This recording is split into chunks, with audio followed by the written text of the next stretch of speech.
We're back. I'm Dave Donaldson. Welcome back to Grip Tips. This is a light that I've had for a little while now.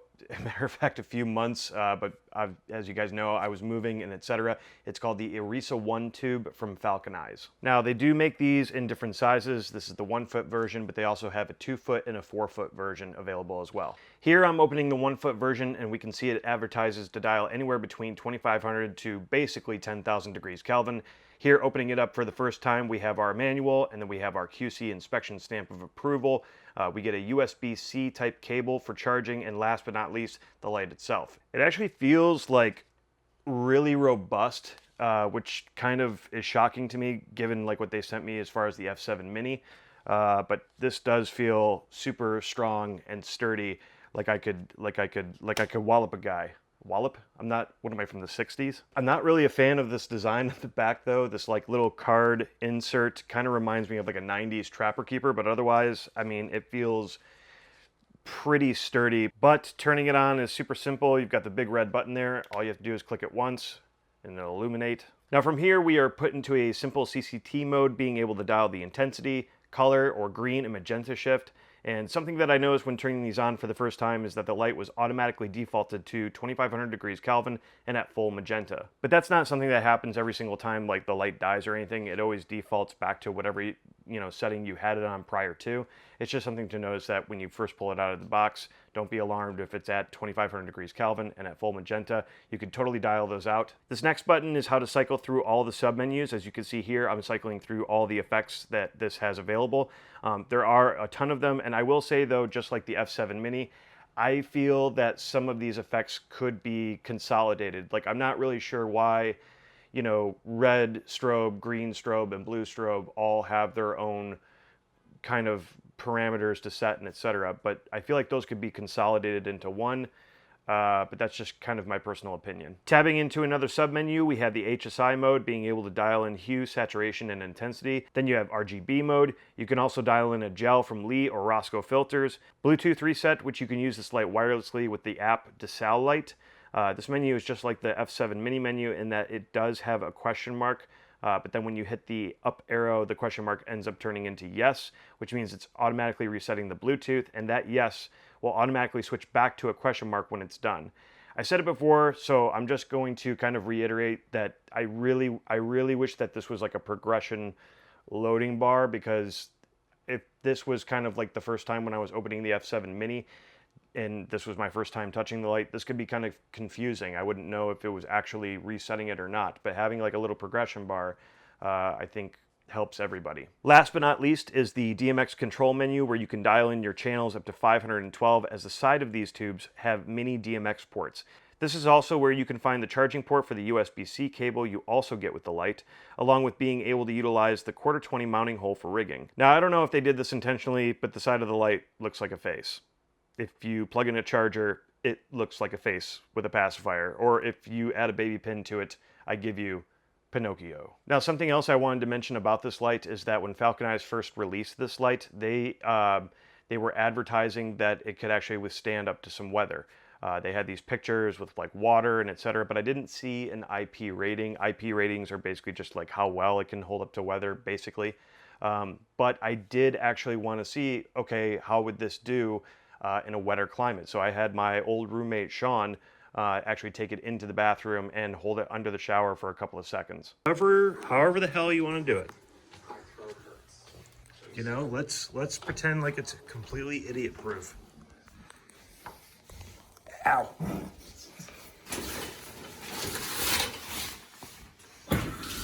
Turn it on. Turn on. You gotta turn it on. Important. Go for it. Turn it sideways all the way around,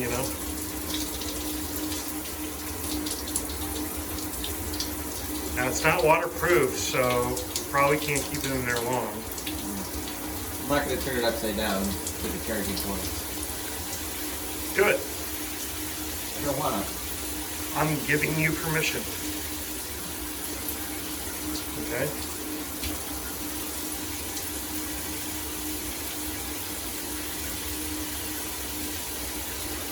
That's good enough.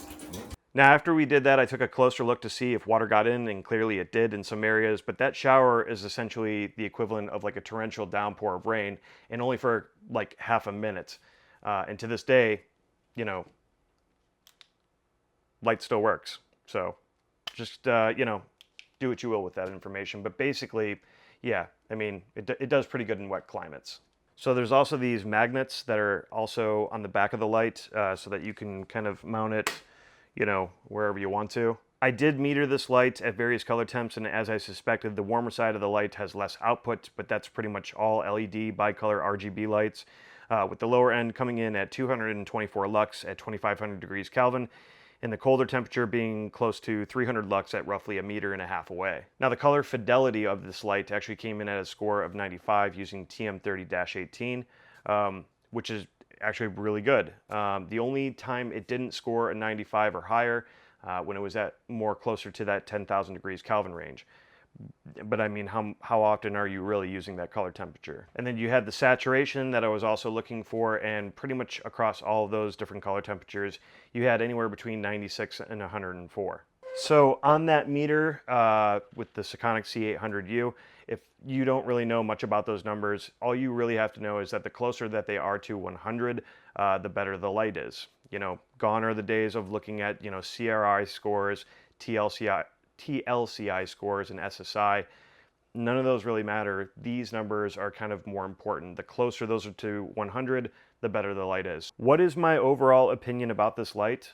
I've had a couple people tell me that like FalconEyes is really not that good. They, you know, they just talked poorly about them. But I'm gonna say that I'm actually kind of impressed. Again, this is pretty robust. I'm not a fan of the design on the back, but I can also get anywhere between 2500 degrees Kelvin to almost 10,000 degrees Kelvin with great scores as far as fidelity and saturation go. It's a 1 foot light at $170. It's got magnets on the back. It's RGB. It can be controlled with the Bluetooth app, DeSal Light, which I'm not going to go through the Bluetooth app again, but I'll leave that in the description below, as I covered that in the F7 mini episode I did.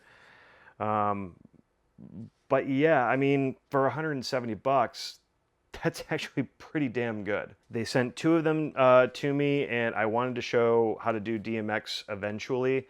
I just don't have like a DMX system or anything like that. I'm actually kind of new to that world, but eventually I will be using these on that, so I'm keeping these. And really, I think that if you're working in a reality show where you have those wand lights that are young Uno or whatever, I think you're getting a lot more output out of these, much better color, especially considering the fact that I really think that these can take a beating. So if you're going to throw these inside of like a travel case or something like that and take them, I don't know, around the world with you, I think they're great for that. Yeah, I don't really have anything much.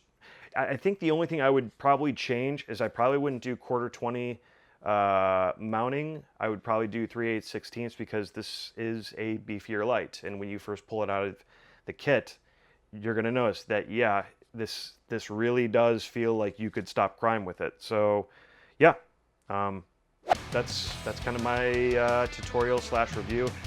Special shout out to FalconEyes for sending this along to me. I know that it's been a very long time. They were kind of curious what my review is going to be. I appreciate you guys being patient. As you know, I just moved here, but sadly, that is all that I have for you guys today. If you like today's episode, please let me know in the comment section below, and we'll see you on the next one.